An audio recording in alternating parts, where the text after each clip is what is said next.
They say revenge is a dish best served cold. I served mine frozen.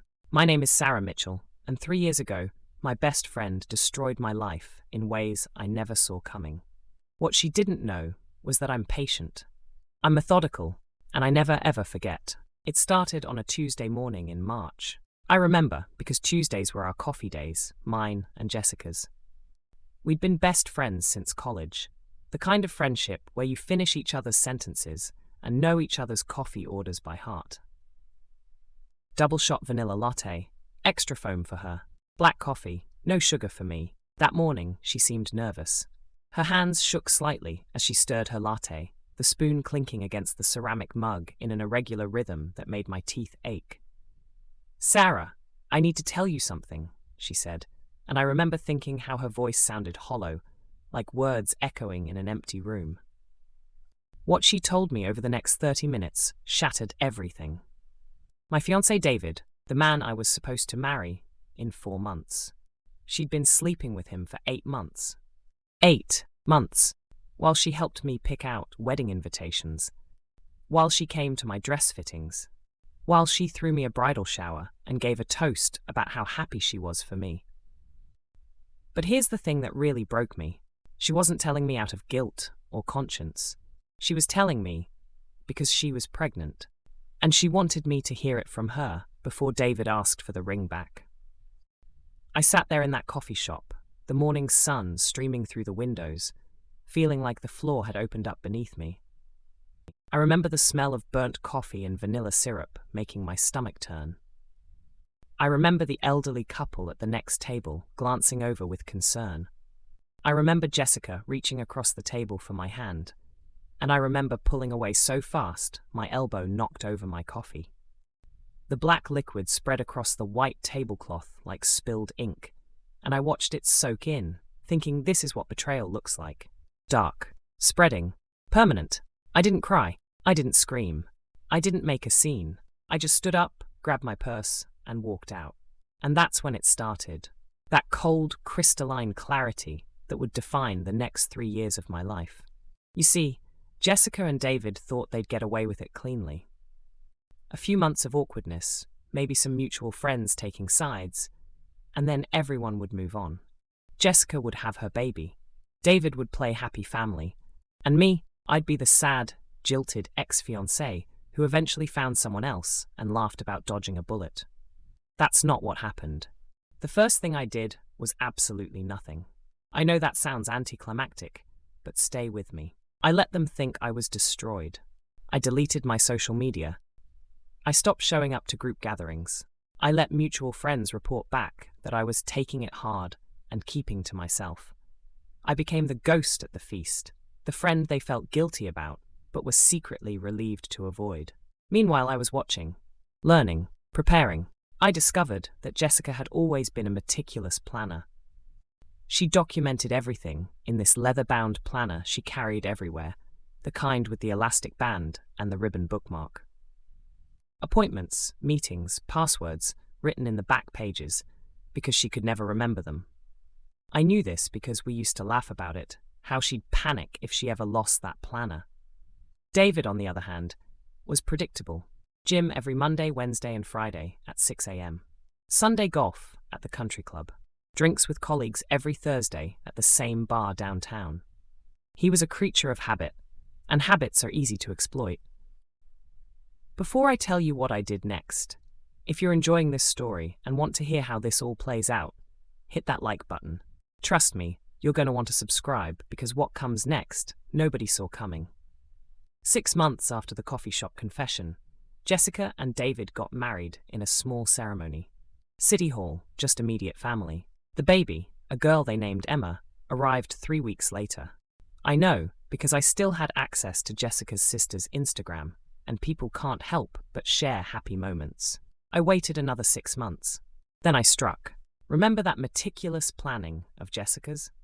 Turns out she'd been skimming money from her employer for years. Small amounts at first, then larger as she got bolder. 500 here, 1,000 there. She hid it in a separate account, saving up for what she called her freedom fund. Money that neither David nor anyone else knew about. Money she'd been stealing long before she got pregnant, long before she confessed to me.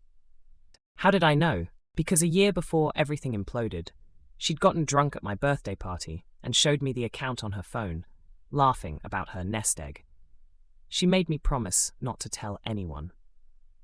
I promised, and I kept that promise, right up until the moment I anonymously contacted her employer's fraud department with detailed transaction records and account numbers. But I didn't stop there.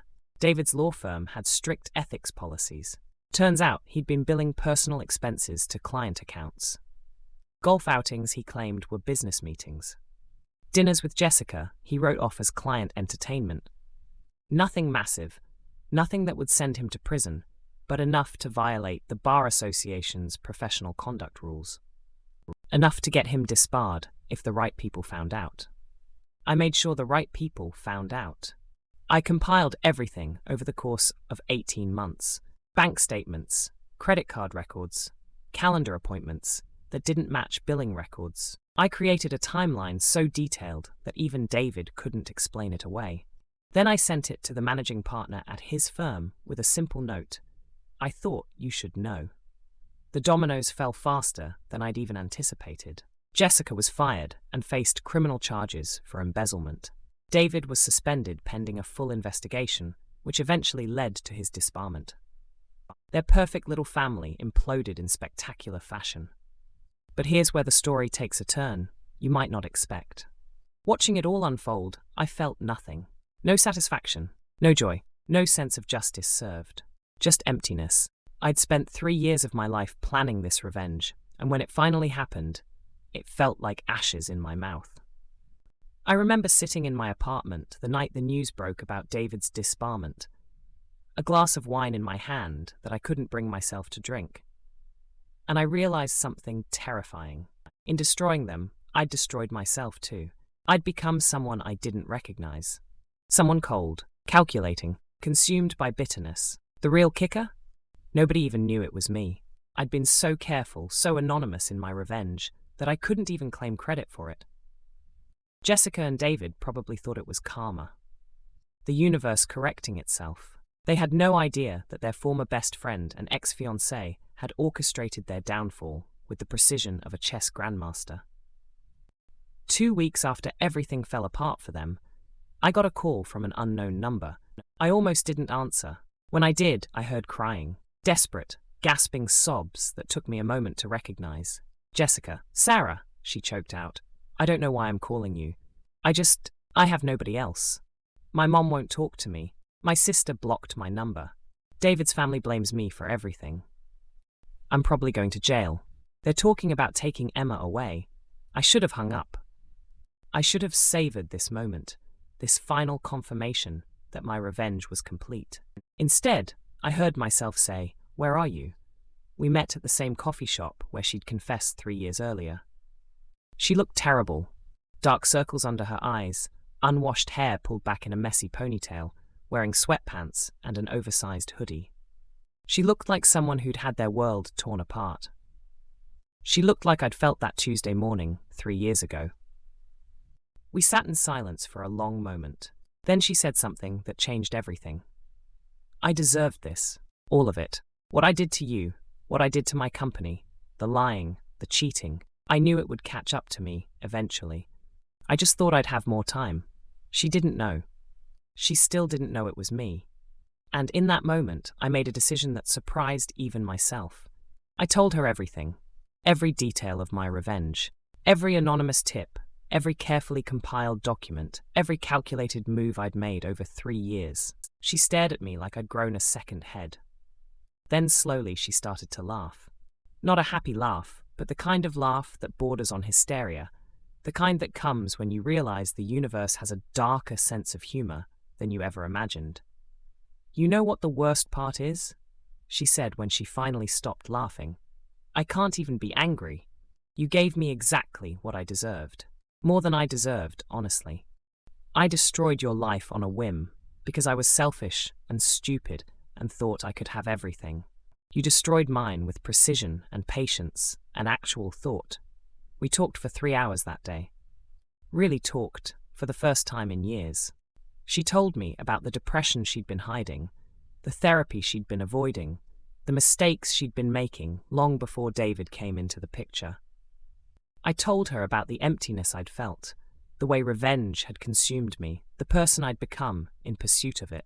Neither of us apologized. Apologies felt too small, too meaningless for what we'd done to each other. But something shifted that day.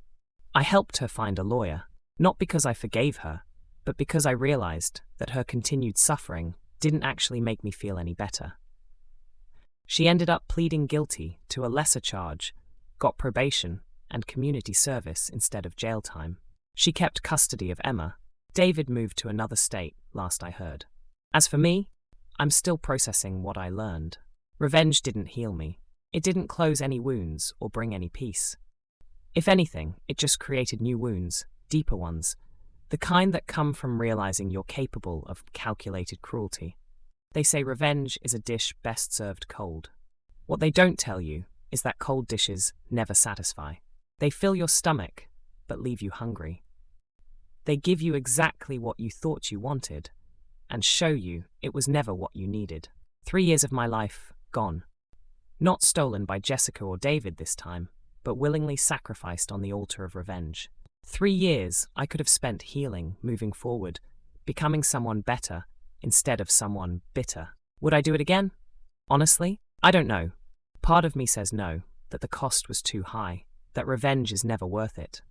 But another part of me, the part that remembers that Tuesday morning and the smell of burnt coffee and vanilla syrup, the part that remembers the casual cruelty of betrayal, that part isn't sure. Maybe that's the real truth about revenge. It doesn't make you feel better or worse. It just makes you different. And you don't get to choose whether you like who you become. If this story made you think, if it resonated with something in you, subscribe to this channel. I share true stories that dig into the complicated, messy reality of being human. The stories where nobody's entirely right and nobody's entirely wrong. The stories that don't have easy answers, because life rarely does. My name is Sarah Mitchell, and this is what revenge really looks like.